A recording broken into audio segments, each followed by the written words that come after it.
Assalamualaikum warahmatullahi wabarakatuh. Di pertemuan kali ini membahas materi logika matematika. Sebelumnya, logika matematika itu ada yang namanya pernyataan majemuk, yaitu gabungan dari dua pernyataan. Jadi pernyataannya ada dua, lalu ada kata hubungnya. Di sini ada yang namanya konjungsi dan disjungsi atau implikasi jika maka, biimplikasi jika dan hanya jika. Untuk konjungsi, misalkan ada dua pernyataan P dan Q ya, berarti konjungsi atau dannya itu adalah P dan Q. Nah, kalau disjungsi itu atau, berarti P atau Q, simbolnya seperti ini. Kalau implikasi itu jika maka, berarti jika P maka Q. Kalau biimplikasi jika dan hanya jika, berarti P jika dan hanya jika Q. Nah, di sini itu materinya adalah negasi pernyataan majemuk. Berarti pernyataan majemuk ini dinegasikan secara keseluruhan. Kalau sebelumnya negasi atau ingkaran, berarti kan entah itu pernyataan P-nya yang dinegasikan atau pernyataan Q-nya yang dinegasikan. Nah, kalau ini pernyataan majemuknya yang dinegasikan. Yang pertama konjungsi dan, berarti negasi P dan Q. Nah, kalau pernyataan majemuk dan ini dinegasikan, maka hasilnya negasi P atau negasi Q. Nah, awalnya dan dia menjadi atau, dan kedua pernyataannya menjadi negasi. Yang kedua, disjungsi atau. Di sini negasi P atau Q, berarti di sini tadinya atau menjadi dan. Negasi P dan negasi Q. Yang ketiga, implikasi jika maka, berarti ketika pernyataan implikasi ini dinegasikan, berarti hasilnya adalah P dan negasi Q. Yang terakhir, biimplikasi, jika dia dinegasikan maka pilihannya ada dua. Untuk tandanya tetap biimplikasi, jika dan hanya jika, tetapi pernyataan yang dinegasikan pilih salah satu. Negasi P jika dan hanya jika Q, atau P jika dan hanya jika negasi Q. Oke, contohnya. Diketahui ada pernyataan P, saya suka buah, ada pernyataan Q, saya tidak suka sayur. Nah, untuk konjungsi awalnya kan seperti ini ya, saya suka buah dan tidak suka sayur. Ketika dia dinegasikan pernyataan majemuknya, berarti saya tidak suka buah atau suka sayur. Dari pernyataan P dan Q-nya dinegasikan, lalu awalnya konjungsi atau dan, dia menjadi disjungsi di sini. Yang kedua itu disjungsi. Kalau kita buat pernyataannya menggunakan disjungsi, berarti saya suka buah atau tidak suka sayur. Nah, di sini ketika dinegasikan pernyataan disjungsi, berarti saya tidak suka buah dan suka sayur. Yang ketiga, implikasi. Jika maka, jika saya suka buah, maka tidak suka sayur. Ketika dinegasikan pernyataan majemuknya, berarti saya suka buah dan suka sayur. Yang terakhir, biimplikasi, saya suka buah jika dan hanya jika tidak suka sayur. Nah, ini negasinya pilih salah satu. Di sini saya negasi P-nya. Berarti saya tidak suka buah jika dan hanya jika tidak suka sayur. Nah, ini adalah contoh dari negasi pernyataan majemuk. Yang selanjutnya, ada yang namanya converse, inverse, dan kontraposisi. Nah, converse, inverse, dan kontraposisi ini berasal dari implikasi jika maka. Ini ada tabel kebenaran. Yang pertama, pernyataan P bernilai benar-benar salah-salah, pernyataan Q bernilai benar salah. Ini negasi P, berarti dari pernyataan P ini lawannya benar-benar salah-salah, sehingga ketika dinegasikan menjadi salah benar. Nah, untuk negasi Q-nya berarti kebalikan dari pernyataan Q awal nih, benar salah, sehingga hasilnya salah benar.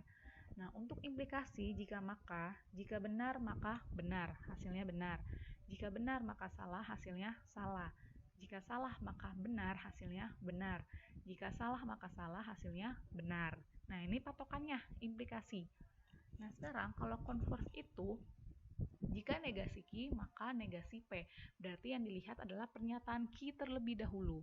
Nah, patokannya adalah implikasi. Di sini implikasi dia bernilai salah jika benar ketemu salah, ya kan, hanya satu, sisanya benar. Berarti untuk converse, jika benar maka benar, hasilnya benar. Jika salah maka benar, hasilnya benar.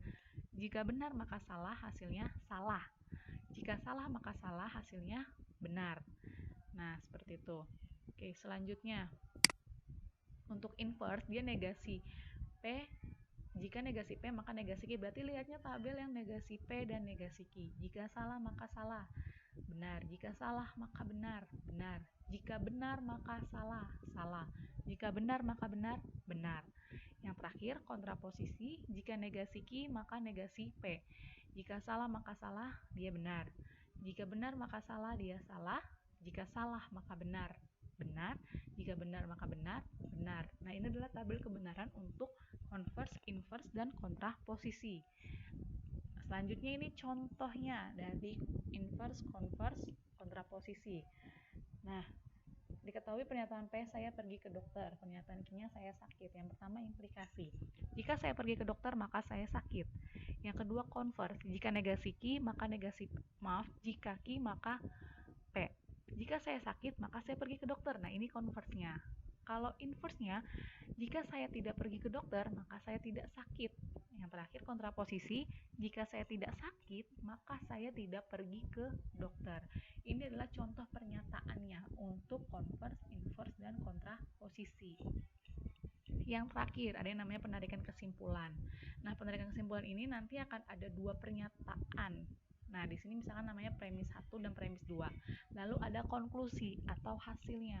Nah, penarikan kesimpulan sendiri itu ada 3. Yang pertama ada modus ponens. Di sini langsung aja ke contoh ya. Misalkan premis 1-nya nih. Jika saya giat belajar, maka saya lulus ujian. Di sini dilihat rumusnya. Premis 1 itu jika P maka Q. Misalkan di premis keduanya itu adalah pernyataan P, maka hasilnya adalah pernyataan yang Q. Nah, ini contohnya nih. Jika saya giat belajar, maka saya lulus ujian. Saya giat belajar. Berarti di sini yang sama adalah si pernyataan P-nya nih. Saya giat belajar. Oh, ketahuan. Berarti hasilnya atau konklusinya adalah saya lulus ujian. Ya. Yang kedua itu adalah modus tollens. Jika P maka Q. Berarti premis keduanya adalah negasi Q misalkan. Maka konklusinya di sini adalah negasi P. Kalau modus tollens berarti di premis 2-nya itu adalah negasi, ada negasinya. Contoh, jika saya sakit maka saya pergi ke dokter. Di premis keduanya saya tidak pergi ke dokter. Berarti konklusinya adalah saya tidak sakit. Seperti itu. Yang terakhir silogisme. Silogisme ini ada 3 pernyataan. Jika pernyataan P maka Q, premis keduanya jika Q maka R. Nah, hasilnya atau konklusinya adalah jika P maka R. Di sini pernyataan Q-nya sama, berarti hanya tersisa pernyataan P dan pernyataan R. Contohnya, jika hari ini hari Minggu, maka ayah tidak bekerja. Premis keduanya, jika ayah tidak bekerja, maka kami pergi bersama. Di sini bisa dilihat pernyataan yang sama itu adalah ayah tidak bekerja. Di sini bisa kita coret pernyataan ayah tidak bekerjanya, sehingga hasilnya atau konklusinya adalah jika hari ini hari Minggu, maka kami pergi bersama. Seperti ini untuk penarikan kesimpulannya. Terima kasih, semoga mudah dipahami dan bermanfaat. Wassalamualaikum warahmatullahi wabarakatuh.